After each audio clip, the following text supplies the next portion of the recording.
सोचिए आप एक नाइट क्लब में मस्ती कर रहे हैं और अचानक दरवाजे पर पुलिस का छापा पड़ जाता है। लेकिन ये सिर्फ पुलिस नहीं बल्कि ये आईसीई यानी कि इमिग्रेशन एंड कस्टम्स इन्फोर्समेंट है जो आपको और दूसरे सैकड़ों लोगों को पकड़ने आई है। जी हाँ, आज हम बात करने वाले हैं एक ऐसे बड़े ऑपरेशन के बारे में जहां एक ही रात में 100 से ज्यादा इल्लीगल इमिग्रेंट्स गिरफ्तार हो गए। तो क्या ये सिर्फ एक नॉर्मल सा छापा था या फिर ये हिस्सा था ट्रम्प सरकार की सख्त इमिग्रेशन नीति का? जो भी था, आज इस वीडियो के जरिए आपको सब कुछ बताएंगे। सिलसिलेवार तरीके से बात करेंगे कि क्या हुआ है, क्यों हुआ है और इसके बारे में एक्सपर्ट्स का क्या कहना है। नमस्कार, मेरा नाम है नेहा उपाध्याय और आप देख रहे हैं एनबीटी टेक एड। तो देखिए, बात ऐसी है कि कोलोराडो में एक नाइट क्लब था जो रात भर खुला रहता था। इस क्लब में 200 से ज्यादा लोग थे और इनमें से करीब 100 लोग अवैध रूप से यूएस में रह रहे थे। फिर उसके बाद आईसीई और डीईए यानी कि ड्रग इन्फोर्समेंट एडमिनिस्ट्रेशन के लोग आए और क्लब पर छापा मार दिया। इस क्लब पर कई महीनों से ड्रग, प्रोस्टिट्यूशन और वायलेंस जैसी चीजों का शक था। 300 पुलिस वाले और कई एजेंसियां इस ऑपरेशन का हिस्सा थी। क्लब में कोकीन, हथियार और बुरी चीजें मिली। कई लोग भागने की कोशिश कर रहे थे लेकिन हथकड़ी डालकर उन्हें बाहर लाया गया। इस ऑपरेशन को आईसीई और डीईए ने मिलकर किया है। ये दोनों एजेंसियां इल्लीगल इमिग्रेंट्स और ड्रग्स को पकड़ने में एकदम माहिर है। क्लब के अंदर घुसते ही सबको बाहर निकालने का जो प्रोसेस है वो शुरू कर दिया गया। कुछ लोग भागने की कोशिश कर रहे थे लेकिन जल्द ही हथकड़ी लगाकर उन्हें भी पकड़ लिया गया। कुछ लोग जो सिक्योरिटी गार्ड थे उन्हें भी गिरफ्तार किया गया।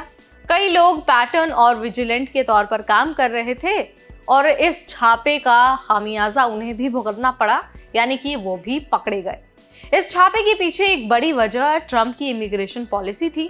ट्रम्प के अमेरिका फर्स्ट और मेक अमेरिका सेफ अगेन के स्लोगन्स के तहत इस तरह के ऑपरेशंस हो रहे हैं। उनका कहना है कि इल्लीगल इमिग्रेंट्स के खिलाफ सख्ती से निपटा जाएगा। इसी के तहत आईसीई और डीईए ने इस नाइट क्लब पर हमला किया। लेकिन सवाल ये है कि क्या ये तरीका सही था? ट्रम्प ने कहा था कि यूएस की सुरक्षा पहले है, लेकिन क्या ये सब सही है? क्या सिर्फ छापा मारकर इल्लीगल इमिग्रेंट्स को पकड़ लेना एक सही कदम है या फिर हमें उनके पीछे के कारणों और उनकी मजबूरियों को समझने की जरूरत है? तो देखिए, कुछ लोग कहते हैं कि ये बड़ा कदम है, यानी कि जो छापेमारी हो रही है ये बहुत ज़रूरी है ताकि यूएस में सुरक्षा बनी रहे। लेकिन क्या इल्लीगल इमिग्रेंट्स भी उतने ही इंसान नहीं हैं? क्या उनके साथ मानवाधिकार के बारे में सोचना चाहिए? इस ऑपरेशन में जो कुछ हुआ वो हमें सोचने पर मजबूर करता है और हमसे ये सवाल पूछता है कि क्या ये सही था? क्या हमें इस तरह के सख्त कदमों के बजाय कुछ और सोचना चाहिए था? ये ऑपरेशन सिर्फ कुछ लोगों की गिरफ्तारी से ज्यादा है, हमें उनके पीछे की वजहों को भी समझना होगा।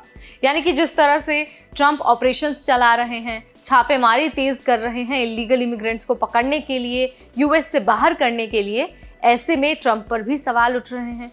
एक्सपर्ट्स का ये मानना है कि ये कदम सही नहीं है क्योंकि हर एक व्यक्ति को अमेरिका ये अधिकार देता है कि वो अपने पक्ष की बात रख सके, यानी कि जो उसका पक्ष है, जो उसके विचार हैं वो रख सके और बिना वजह, बिना कानूनी प्रक्रिया के किसी भी व्यक्ति को यूएस से बाहर नहीं निकाला जा सकता, फिर चाहे वो इल्लीगल इमिग्रेंट है या फिर लीगल इमिग्रेंट है। यानी कि जो अनडॉक्यूमेंटेड इमिग्रेंट हैं जिन पर अभी छापा पड़ा है, ऐसे लोगों को भी अपनी बात रखने का पूरा अधिकार है। लेकिन जैसा कि हम सभी को पता ही है, ट्रम्प की इमिग्रेशन नीति हर दिन सख्त हो रही है और ड्रग्स और वायलेंस के खिलाफ ट्रम्प हमेशा से ही बहुत ज्यादा सख्त रहे हैं। तो आप इस बारे में क्या सोचते हैं? क्या आपको लगता है कि इस तरह से ऑपरेशन चलाकर, इस तरह से रेड मारकर इल्लीगल इमिग्रेंट्स को पकड़ना, गिरफ्तार करना और फिर डिपोर्ट करना सही है? जो कुछ भी आप मानते हैं कमेंट के जरिए आप मुझे बता सकते हैं। इस वीडियो में फिलहाल इतना ही। इमिग्रेशन से रिलेटेड हर छोटा बड़ा अपडेट हम आप तक पहुंचाते रहेंगे, सिर्फ और सिर्फ एनबीटी टेक एड पर।